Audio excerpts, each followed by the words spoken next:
बोलिए शंकर भगवान की जय हो।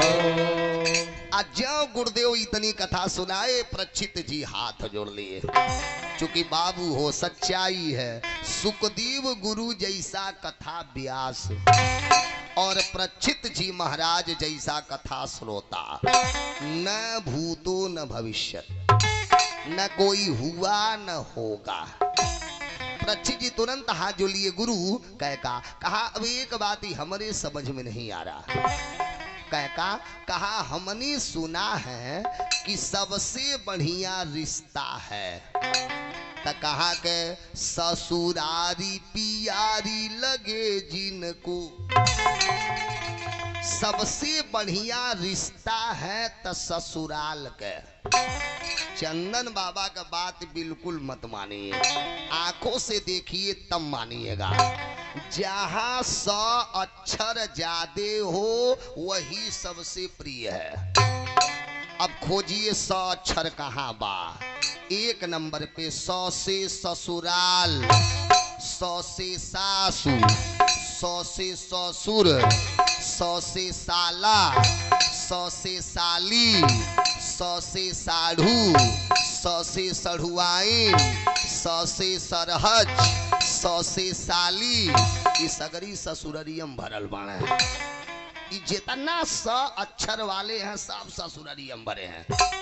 आ किसी ने लिख भी दिया, अरे बबुआ भुलाइल बाड़ा कवनी दुनियादारी में, माई बाप छोड़ के बसेला ससुरारी में। बबुआ भुलाइल बाड़ा कवनी दुनियादारी में, माई बाप छोड़ के रहेला ससुरारी में। माई बाप छोड़ के बसेला ससुरारी में। माई बाप छोड़ के बसेला ससुरारी में। ओ माई दादा के भूल गए, कवनी बाप के कमाई सारा माटी में मिलावाला, साली के नाम से एटीएम बनवाला। बाप के कमाई सारा माटी में मिलावाला, साली के नाम से एटीएम बनवाला। बाप के कमाई सारा माटी में मिलावाला, साली के नाम से एटीएम बनवाला। साली के नाम से एटीएम बनवाला। पैसा जमा करत बाड़ा बैंक सरकारी में, पैसा जमा करत बाड़ा बैंक सरकारी में। माई बाप छोड़ के बसेला ससुरारी में। माई बाप छोड़ के बसेला ससुरारी में। सबसे बढ़िया रिश्ता है तो ससुराल के। परीक्षित जी ने हाथ जो लिया गुरु, सबसे बढ़िया रिश्ता हमने सुना है ससुराल के। अच्छा, अब ससुराल में सबसे बढ़िया रिश्ता केकर है? चलिए आप लोग बता दीजिए, ससुरारी में सबसे बढ़िया रिश्ता केकर है? बता दीजिए। आज आ रही पार में परीक्षा घड़ी बा आज, बता दीजिए ससुराल में सबसे बढ़िया रिश्ता केकर है? जाने ली, ससुर आ दामादे के। इतना बढ़िया रिश्ता आप किसी का पैबे नहीं करेंगे। चंदन बाबा ना आंखों से देखिए तब मानिए। लड़का अपने असली बाप के कबो पापा कहे चाहे न कहे, ओकर असली बाप तरसेला हमहू के कबो बाबूजी कही दे, लेकिन असली बाप के बाबूजी नाई कहाला। आ जब ससुर देखेला त का कहाला? बाबूजी अइले, बाबूजी अइले। आ उहे कहानी ससुर कहे, अपने बेटा के कबो बाबू कहे चाहे न कहे। जब दामाद देखेला त का कहाला? बाबू अइले, बाबू अइले। का बताइए, जब सबसे बढ़िया रिश्ता ससुर आ दामादे कहे, त कैसन दामाद शंकर जी थे आ कैसन ससुर दक्ष रहल, दोनों में पटते नहीं रहल। जब सबसे बढ़िया रिश्ता ससुर दामाद के है, तई ससुर दामाद कैसे थे जौन दोनों में पटते नहीं रहल। ई कथा सुना देते तो बड़ा बढ़िया। गुरुदेव ने कहा तब सुन लो कि बड़ा अधिकार दक्ष जब पावा, बड़ा अधिकार दक्ष जब पावा, बड़ा अधिकार दक्ष जब पावा, बड़ा अधिकार दक्ष जब पावा, अति अभिमान हृदय तब आवा। राम जय राम जय जय राम राम। गुरुदेव ने कहा सुनो काहे ससुर दामाद में पटत नहीं रहा कि बड़ा अधिकार दक्ष जब पावा, जब सारे प्रजापतियों के अध्यक्ष बने शंकर जी के ससुर, जब सारे प्रजापतियों के मालिक बने दक्ष, ये दक्ष के अभिमान हो गया। और देखिए अच्छी बात बता रहा हूं, कोई भी आदमी जन्म से घमंडी पैदा नहीं होता है। हाउ मुरलिया वाले जब धन दे देंगे, कोई बढ़िया पद दे देंगे, कोई बढ़िया नौकरी दे देंगे, तो कहना नहीं पड़ेगा, अपने आप अभिमान हो जाता है। जब सारे प्रजापतियों के मालिक बने दक्ष जी कि बड़ा अधिकार दक्ष जब पावा, तयति अभिमान हृदय तब आवा। जब दक्ष सारे प्रजापतियों का अध्यक्ष बना तो एक घमंड हो गया। एक बार की कहानी है, दक्ष अपने प्रजापतियों के साथ जा रहा था।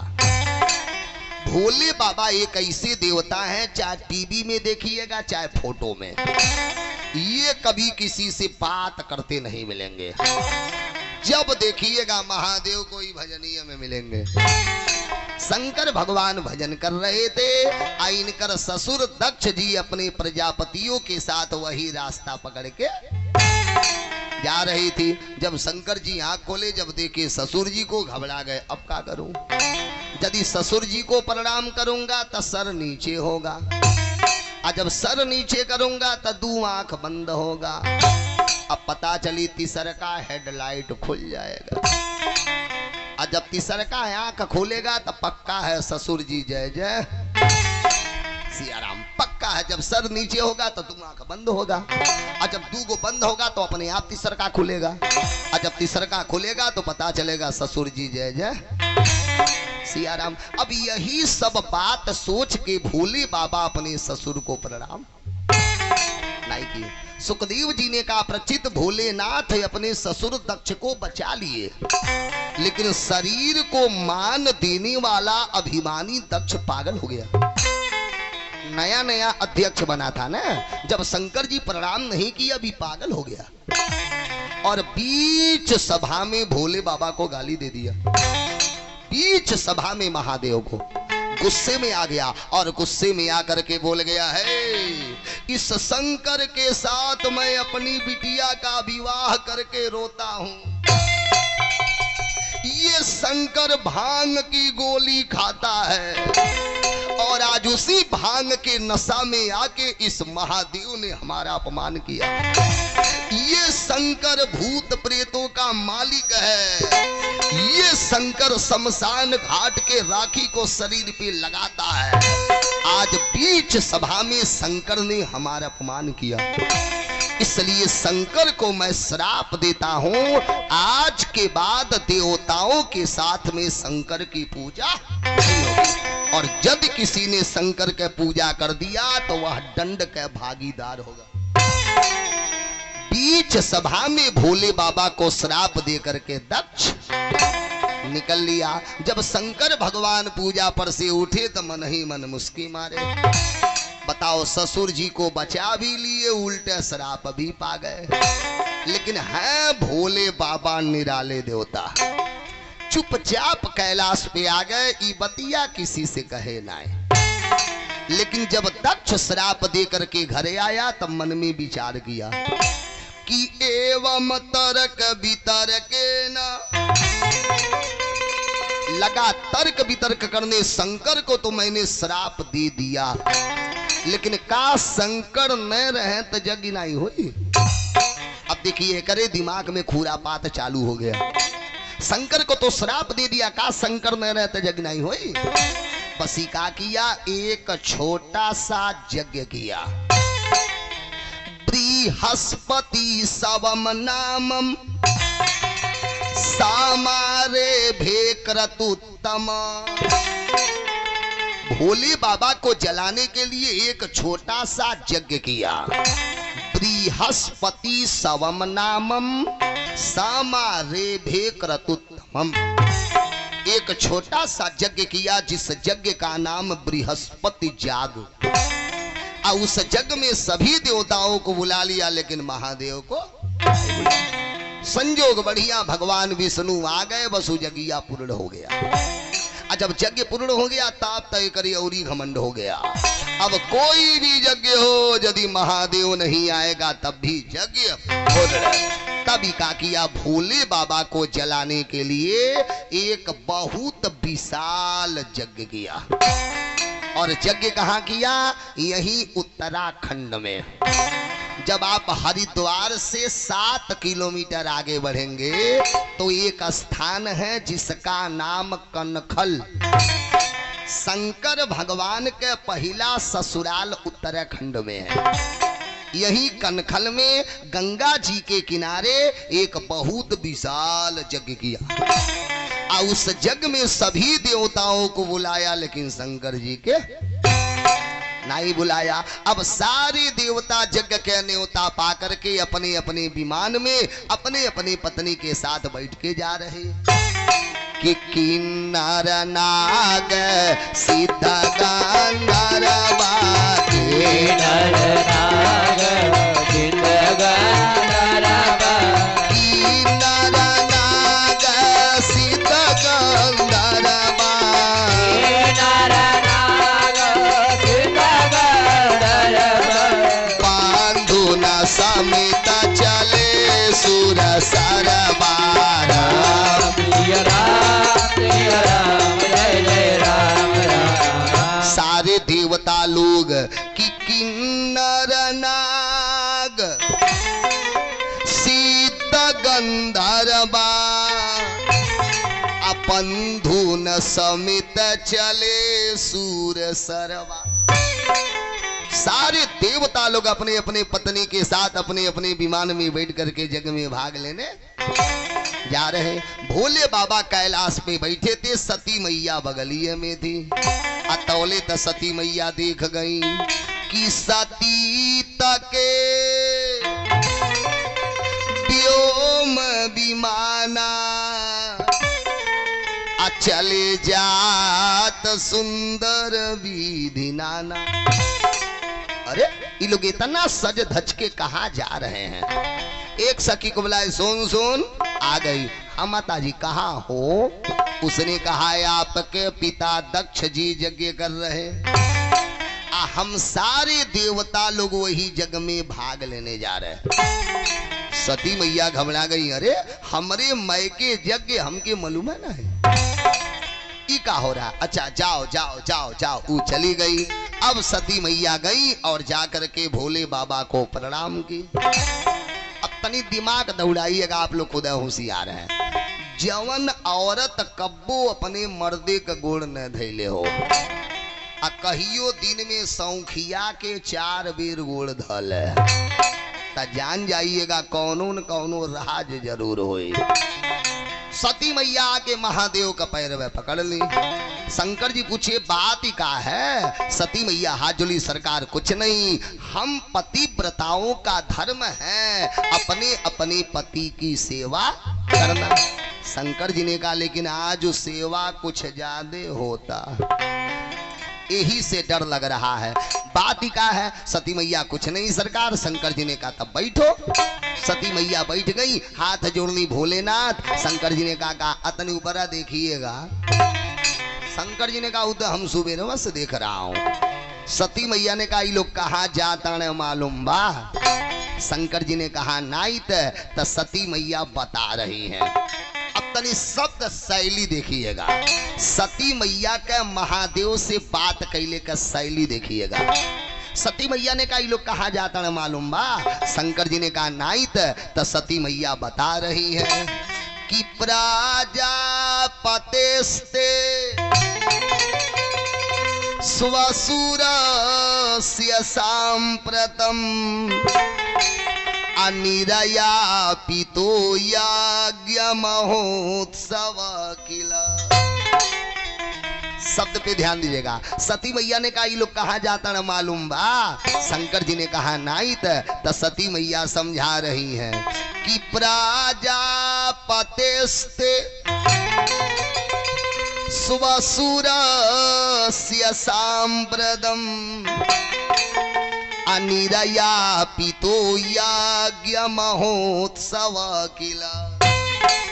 हे भोलेनाथ, आपके ससुर आपन कुछ नहीं। शब्द देखिएगा, सती मैया ने हाथ जोड़ लिया, आपके ससुर दक्ष जी यज्ञ कर रहे हैं, आई सारे देवता वही यज्ञ में जा रहे हैं। तब बताइए, जब आपका ससुर जी यज्ञ कर रहे हैं, सारे देवता जा रहे हैं, तो ये बताइए हमन के कब चल जाए। शंकर जी ने कहा, एक बात पूछूं। सती मैया ने कहा, पूछिए। शंकर जी ने कहा, सही बताओ, वो जगह जाने से कोई मतलब है? जब हमरे देखले में ऊ ना, उनके देखले में हम ही ना, तो वो जगह गईले कोनो मतलब बा। हाई शास्त्र का कह रहा है, आवत ही हर से नहीं, आवत ही हर से नहीं, नयन नहीं सने, नयन नहीं सने, तुलसी तहान जाइए, कंचन बरसत में घसिया राम, कंचन बरसत में घसिया राम। शंकर जी ने कहा, सही बताओ, शास्त्र कह रहा है कि आवत ही हर से नहीं, नयन नहीं सने, तुलसी तहान जाइए, कंचन बरसत में। बताओ, वो जगह जाने से कौन मतलब, जब हमरे देखले में ऊ है नाई, उनके देखले में हम ही नाई, तो वो जगह जाने से कौन मतलब है। सती मैया ने कहा, हम कुछ समझी नाई। तब आज महादेव सारी बात समझाए, आज तक नहीं समझाए थे, आज महादेव सारी बात समझा दे। सती देख, सच्चाई है। शरीर को मान देने वाला अभिमानी दक्ष, तहार बाप बीच सभा में मुझे गाली दिया, लेकिन सती मैं अपना अपमान सह लिया। बीच सभा में तहार बाप मुझे गाली दिए, लेकिन मैं बर्दाश्त कर लिया। ससुर थे, हम सह लिए, लेकिन तुहार स्वभाव मैं खूब जान रहा हूं। मैं अपना अपमान बर्दाश्त कर लिया, लेकिन सती तुम अपना अपमान बर्दाश्त नहीं कर पाओगी, इसलिए आपका वहां जाना बिल्कुल उचित नहीं। सती मैया ने हाथ जो लिया, महादेव हई माँ कसम जाए के कहती नहीं, लेकिन कह दानी काहे, तसमीन भगिन्यो मम ब्रीतुदायी। हे भोलेनाथ, हम 16 बहन हूँ, और 16 बहन में सबसे छोटकी हम हैं। जहिया से हमार शादी हुआ, तहिया से आज तक 16 बहन का मिलन एक साथे नहीं हुआ। वो जग में सगरी बहनें आई होंगी, सगरी बहनोई आए होंगे, आपसे झगड़ा हुआ, मत जाइए, हमके तो जाने दीजिए। शंकर जी ने कहा, अरे पगली, कहे उन्हीं कमोरे मन भावा, कहे कमोरे मन भावा, कहे उन्हीं कमोरे मन भावा, उन्हीं कमोरे मन भावा, लेकिन यह अनुचित नहीं नेवत पठावा, अनुचित नहीं नेवत पठावा, यह अनुचित नहीं नेवत पठावा। अनुचित नहीं नेवत पठावा। आप अपने अपने बहन से मिलना चाहती हो, हमें भी अच्छा लग रहा है। आप अपने बहनोई से मिलना चाहती हो, हमें भी अच्छा लग रहा है। लेकिन कहे उनी कमोरे मन भावा, आया अनुचित नहीं नेवत पठावा। किसी के घर बार बार जाओ, लेकिन कोई यज्ञ पड़ जाए तो बिना निमंत्रण कह जाना नहीं चाहिए। इसलिए आपका वहां जाना बिल्कुल उचित नहीं। सती मैया ने कहा, अरे दादा झगड़वा आपसे हुआ, हमसे नहीं न। शंकर जी ने कहा, लेकिन ये बतिया तो हरे बाप के सोचे चाहिए न कि दाक्ष सकल निज सूता बोलाई, सकल निज सूता बोलाए, दाक्ष सकल निज सूता बोलाई, सकल निज सूता बोलाए। ये बात तो हरे बाप के सोचना चाहिए। तुहार बाप अपने सगरी बेटी के बुला लिया, लेकिन हमारे बयर तुम्हें बिसराई, हमारे बयर तुम्हें बिसराए। हमें मत बुलाता, लेकिन तुम बिटिया हो, तुमको तो बुलाना चाहिए था ना। लेकिन क्या करोगी, दाक्ष सकल निज सुता बोलाई, हमारे बयर तुम्हें भी सराय। आपका वहां जाना बिल्कुल उचित नहीं है। सती मैया ने कहा, ये बतिया तो सही है वाह। सती मैया ने कहा, अब ना ही जाए। शंकर जी ने कहा, बैठो। सती मैया बैठ गई। 5 मिनट बीता, तौले मनवा मैके में पहुंच गया। जब मन मैके गया तो सोचा तारी सगरी बहिने आयल हुई है, सगरी बहनोई आयल हुई है, कितना नाचत हुई है, पेप्सी कोला पियत हुई है। हाथ जोड़ ली महादेव। शंकर जी ने कहा, का? सती मैया ने कहा, अब तो जा दाने। शंकर जी ने कहा, पागल मत बनो, जाओगी तो हमारे भरना ही तुहरो अपमान है।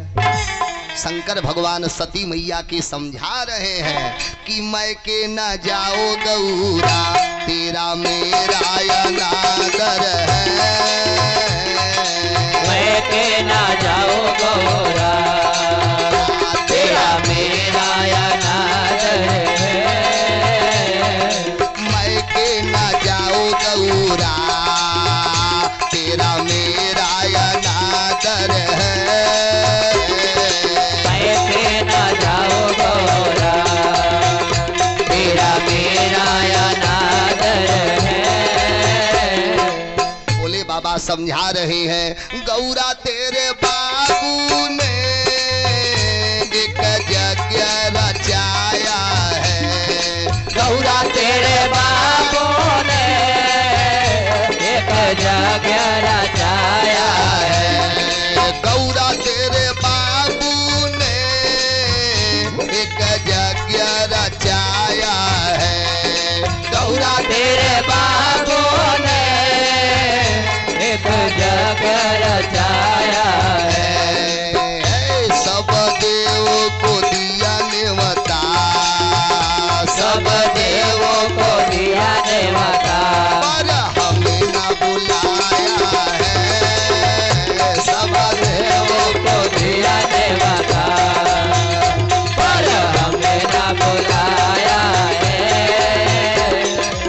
महादेव बड़ी समझाए कि गौरा तेरे बाबू ने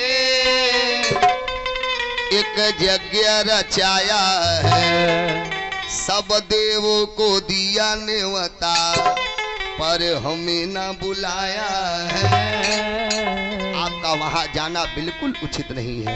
सुखदेव जी ने कहा, परीक्षित महादेव बड़ी समझाए कि भांति अनेक शंभु समझावा,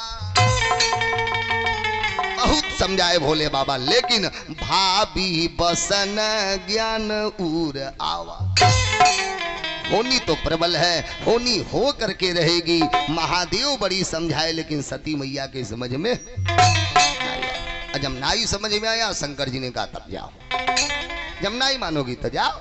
अब सती मैया बोरिया बिस्तर उठा ली, जैसे सर पे रखे 4 कदम आगे गई, तब घूम के शंकर जी के देख रही है। तब पति परित्याग हृदय दुख भारी, पति परित्याग हृदय दुख भारी, महादेव के देख रही है। आज जब शंकर जी का मुहवा देखी तो सोच रही है कि पाती पारी त्याग हृदय दुख भारी। हे भगवान, जब माई दादा हाथ पकड़ा दिए तो जिंदगी आई नहीं साथे बितावे। आज अब इनकर मन नाई बात अब नाई जाए। बोरिया बिस्तर लेकर के वापिस आ गई। शंकर जी पूछे कहा भइल? सती मैया ने हाथ जो लिया, अब नाई जाए। शंकर जी ने कहा बैठो। बैठ गई। 5 मिनट बीता तौले फेनू मनवा मैकिम चला गया। आज मनवा मैकिम गया तो सोचा ताड़ी सगरी बहनिया खूब नाचत हुई है, कितना नीक लागत हुई, सगरी बहनोई पैसा लुटावत हुई है। फिर हाथ जोली भोलेनाथ अब तो जाता नहीं।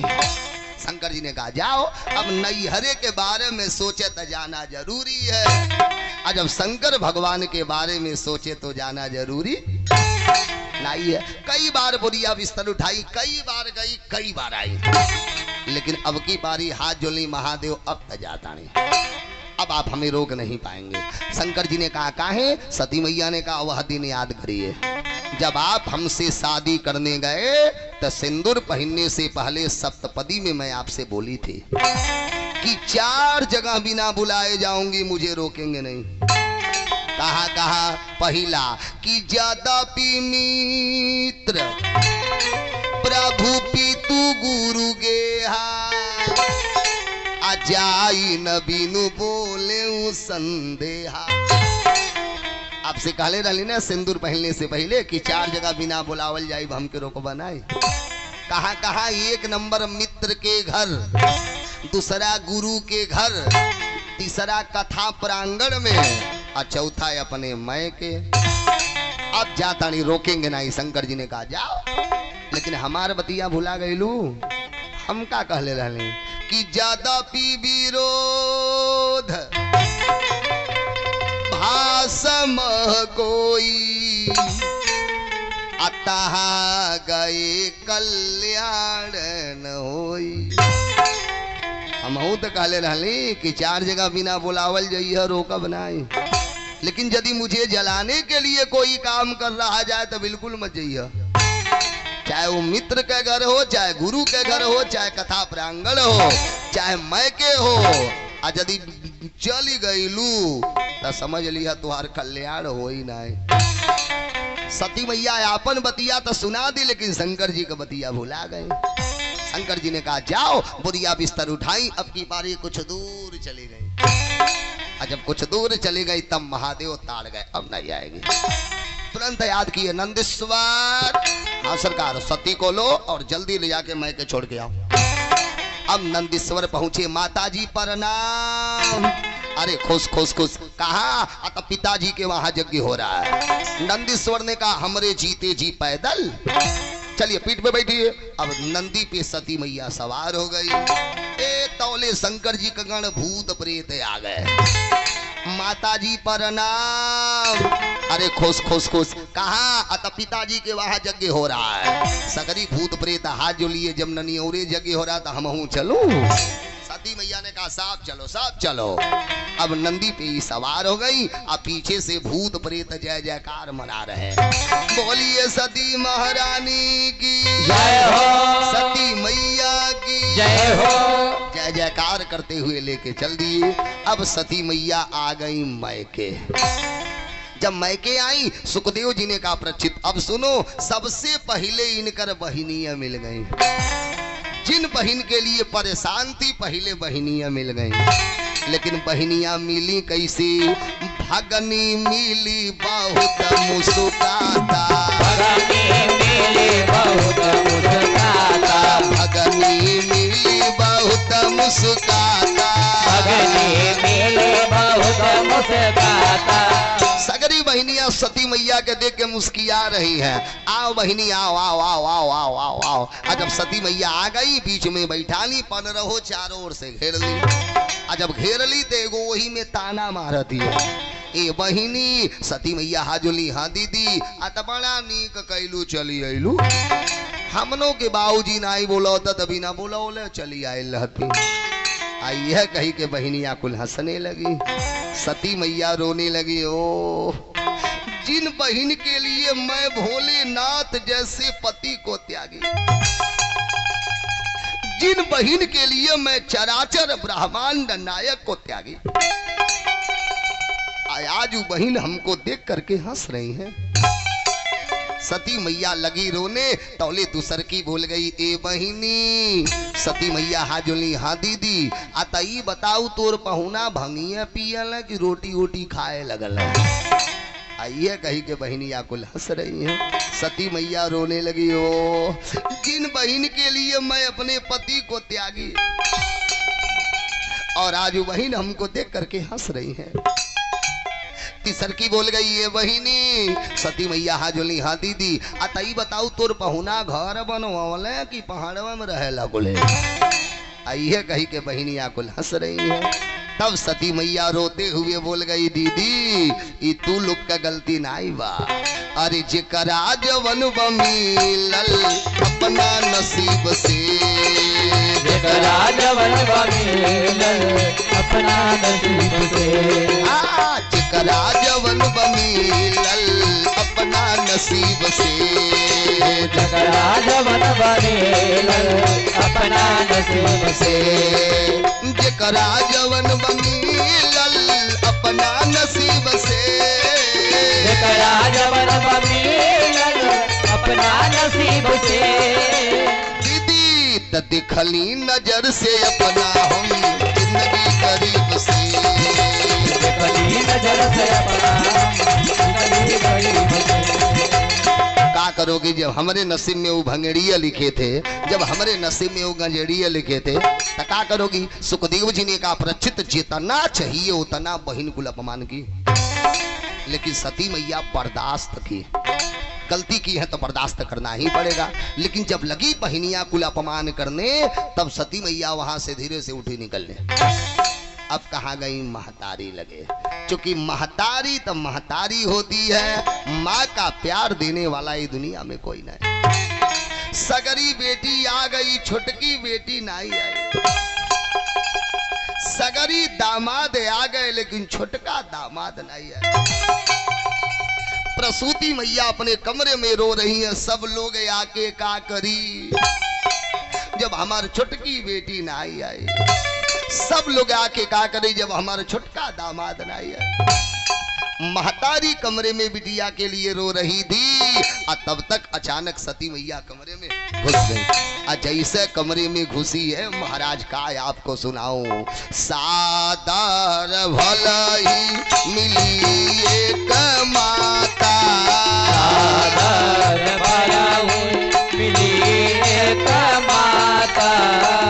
माई माई होती है, माँ का प्यार देने वाला कोई नहीं। जब सती मैया को देखी प्रसूति मैया भर अकवारी पकड़ी, अब भर अकवारी पकड़ के रो रही है। सती मैया ने हाथ जो लिया, माँ कितना बड़ा अपराध मेरे पति देव ने किया, कितना बड़ा अपराध मेरे भोलेनाथ ने किया कि आप लोगों ने सभी देवताओं को न्योता दिया, हमें जानकारी तक ना। खाली इतना बता दा हमारे भोलेनाथ कौन गलती की, कितना बड़ा पाप हमारे पति देव किए कि सभी देवताओं को आप लोगों ने न्योता दिया, हमें जानकारी तक नहीं। माई इतना बता दा कौन पाप हमारे पति देव किए, कितना बड़ा पाप हमारे भोलेनाथ कर दिए। जब सती मैया रो रही है तो महतारी चुपवा रही, आचारा से यसुआ पोछत बाटी माई, आचारा से यसुआ पोछत बाटी माई, आचारा से यसुआ पोछत बाटी माई, आचारा से यसुआ पोछत बाटी माई। अरे पगली काहे रो रही है रे, हम जिया तानी ना, हम तारे बाप के समझाऊंगी, हम तुम्हारे पिताजी के मनाऊंगी। काहे पर सावेलू तू पनिया, काहे पर सावेलू तो पनिया। अब हम जिंदा बानी ना, हम तारे बाप के मना लूंगी, हम तारे पिताजी के समझाऊंगी। काहे पर सावेलू तू पनिया, काहे बरसावे लो तो पानिया काहे रोवेलू इतना जोर हो नयनवा से लोर बहे लागा काहे रोवे लो इतना जोर हो नयनवा से लोर बहे लागल। हम हो ना, हम तारे पिताजी के समझाऊंगी महतारी चुपवारे लेकिन सती मैया मल्ली नहीं। माई इतने बता दा हमारे महादेव गलती कौन की है। महतारी नाई बता पाई, सती मैया ने कहा अब हम पिताजी से मिलब पहले जान ले कि हमारे पति देव गलती कैले कौन। महतारी रोकती रह गई, सती मैया नाई मल्ली। पहले हम जानब सच्चाई का है, हमारे पति का गलती बा कि बाप का गलती बा। हम पहले बाप से मिलूंगी। महतारी रोकती रह गई, नाई मानी। भाग के बाप के पास गई, यज्ञशाले के बगल में दक्ष बैठा था। जब बाप को देखी सोचे ले आओ पहले गोड़ धरी तब पूछा। अब जैसे बेचारी जाके बाप का पैरवा पकड़ी। महाराज का आपको सुनाऊं, शरीर को मान देने वाला अभिमानी दक्ष जो बिटिया पैर पकड़ी अभिमानी मुंह में घुमा लिया। आशीर्वाद देना तो दूर, बेटी पैर पकड़ी आई पापी मुंह में घुमा लिया। दाक्ष न कुछ पूछी कुशलाता, आशीर्वाद तो दूर, बिटिया पैर पकड़ी आई पापी मुंह में घुमा लिया। और मुहमा घुमाता तो गरीमत गुस्से में आके बोल गया, ए सती जैसा बिना बुलाए इस जग में आई है, जब तक मैं कुछ अपशब्द बोलूं बिना कुछ सुने यहाँ से चली जाओ। यहाँ तुहार चाहे तुम्हारे पति का कोई आवश्यकता नहीं है। जब तक मैं मुख से कुछ अपशब्द बोलूं बिना कुछ सुने यहाँ से चली जाओ। अरे महाराज बहन अपमान की समझ में आया, लेकिन जब बाप अपमान करने लगा तब सती मैया के समझ में नहीं आया। तब सती मैया रोवल चालू की और रोते हुए एक शब्द बोली, मैं शंकर कर कान माना,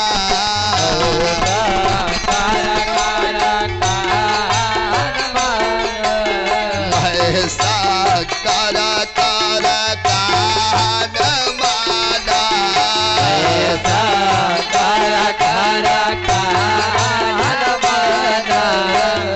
सती मैया रो रही है। आज अपने महादेव के बात को मानी होती तो ही दिन देखे के नहीं मिलता, लेकिन अब चलता नहीं महादेव के शरण में गिरूंगी। अब चाहे मरी है चाहे गरियाई है और चाहे काट के फेंक दी, जिंदगी उन्हीं के साथ बिताना। अब तो नहीं हरे आवेग नहीं बा, अब चलता नहीं उन्हीं के शरण में गिरब, चाहे मरी है चाहे गरियाई है। लेकिन जब यहाँ तक आ गई तो तनी ले आओ यज्ञ भगवान के तनी गोड़ धली। जब यहाँ तक आ गई तो यज्ञ भगवान के गोड़ धली। अब बेचारी पहुंच गई यज्ञशाले में। और जैसे यज्ञशाले में गई, अरे महाराज दक्ष का कड़ा शासन था। कोई भी देवता किसी भी शिव प्रेमी से बात नहीं करेगा।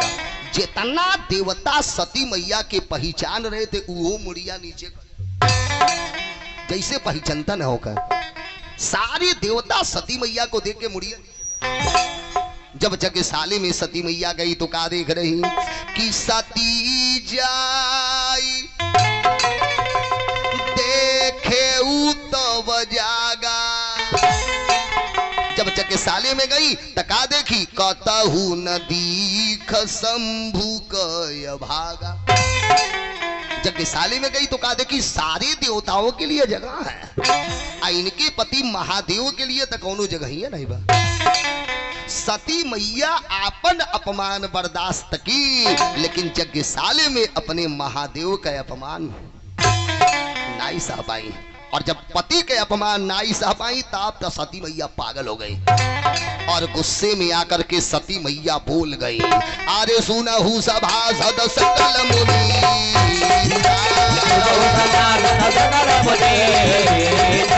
सुनहु सभासद सकल मुनि,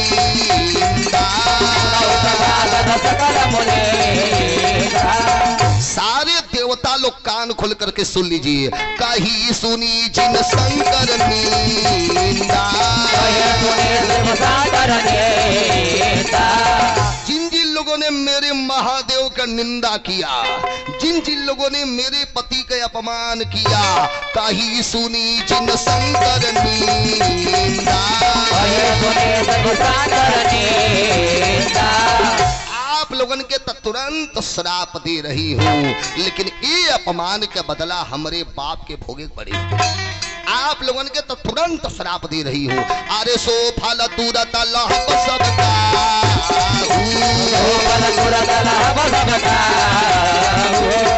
आप लोगन के तुरंत श्राप दे रही हूँ। ये अपमान का बदला हमारे बाप के भोगे पड़ी। भली भांति पछिताप पिता,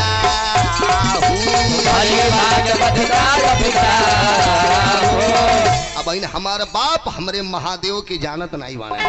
हमारे पति जितने सीधे हैं उतना टेढ़े हैं। भली भांति पछिताप पिता,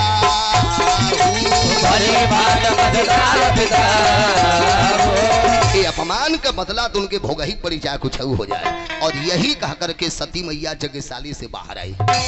कुछ लोग बोलते हैं हवन कुंड में कूद गई, अग्नि की हिम्मत सती मैया के जला दे। तुरंत यज्ञशाली से बाहर आई और बाहर आकर के पहले भोले बाबा को प्रणाम की।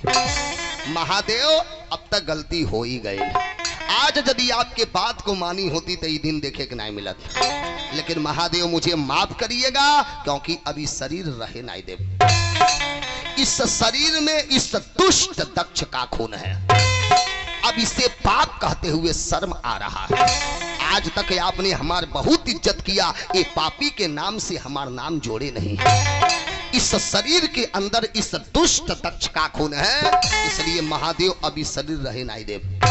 अब तो मरने जा रही हूं, लेकिन आईब पुनरपि जननम पुनरपि मरणम, पुनरपि जननी जठरे शयनम। भोले बाबा सैकड़ों बार जन्म लेना पड़े मंजूर, सैकड़ों बार इस नरक में आने के लिए तैयार हूं, लेकिन आईब तपति तुह के बनाए।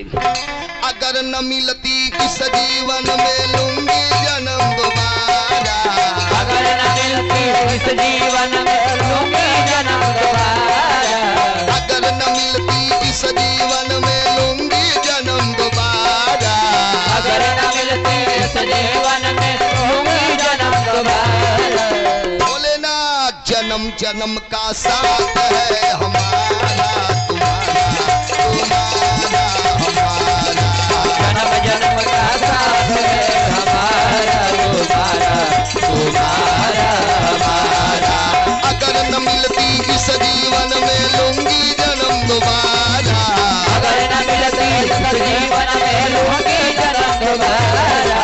बोले ना जन्म जन्म का साथ है हमारा तुम्हारा, तुम्हारा हमारा, जन्म जन्म का साथ है हमारा तुम्हारा, तुम्हारा हमारा। आई चाहे कुछ हो जाए। और यही कह करके सती मैया पीताम्बरी से अपन बदनिया ढकली।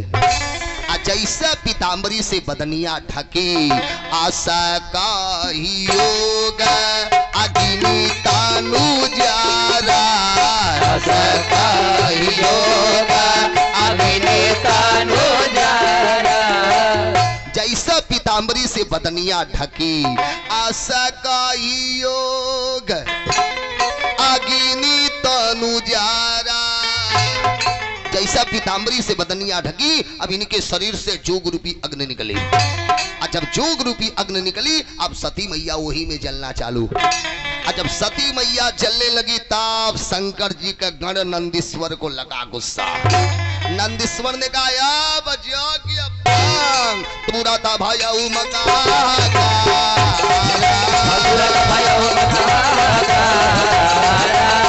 नंदीश्वर ने कहा ताकते का हो जागी पूरा था भाया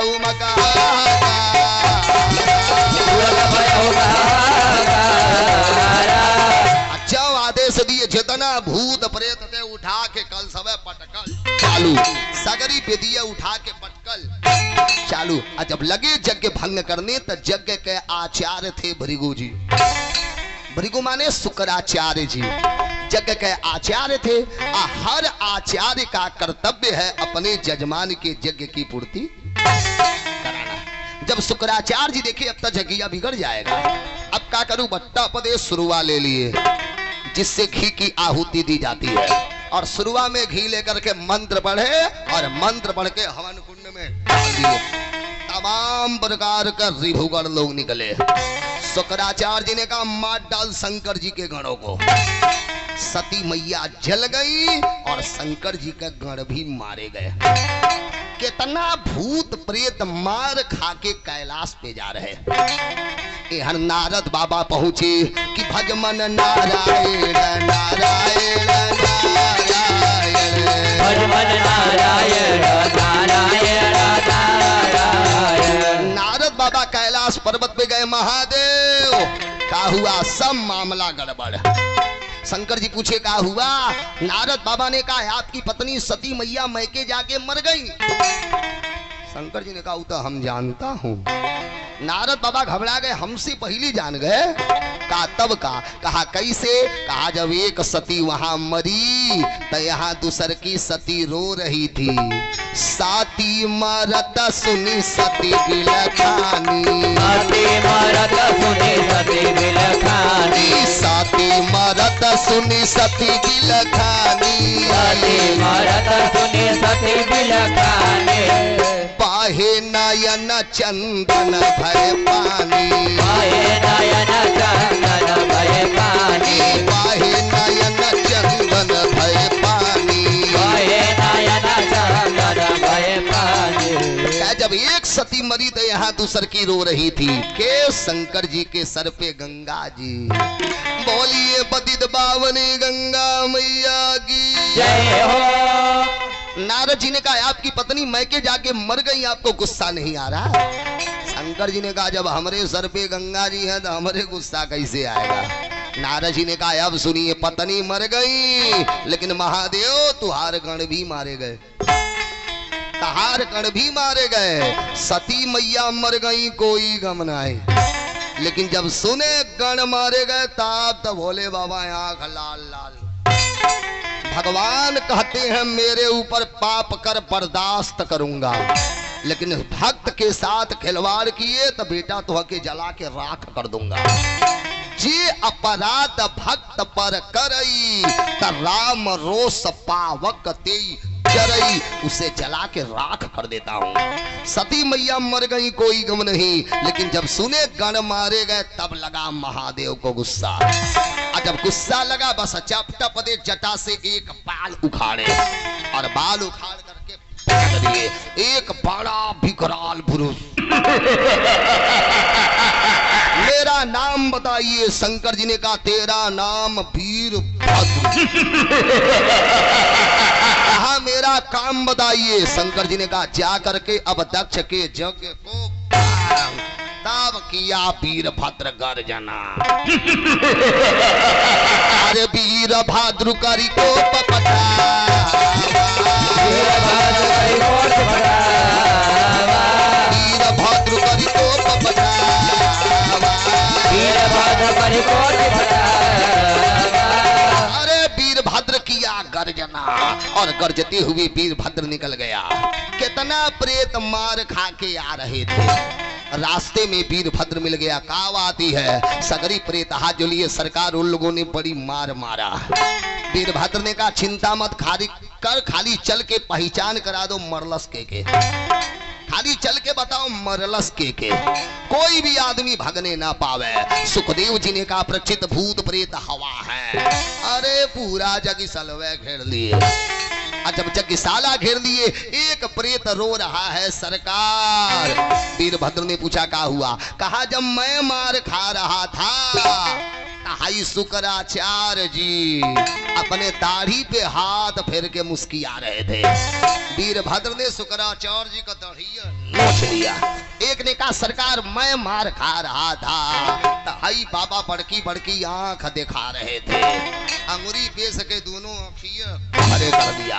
एक ने कहा सरकार मैं मार खा रहा था आई पूसा बाबा बड़का बड़का दांत दिखा रहे थे। एक झापड़ मारा 32 दांत। अरे जिन जिन लोगों ने शंकर जी के गणों को दंडित किया वीरभद्र ने सबको दंड दिया। तौले मिल गए यज्ञ के जजमान। दक्ष जी। और जब ससुर जी के पाया बस इनके तो उठा के पटक दिया। अब पटकता त गरीमत मस्तक तूड़ के हवन कुंड में डाल दिया। जजमान मर गए, पता का चला जगीय भंग। बोलिए शंकर भगवान की जय हो। और जब यज्ञ भंग हो गया तब सारे देवता रोते बिलखते श्री हरि के शरण में।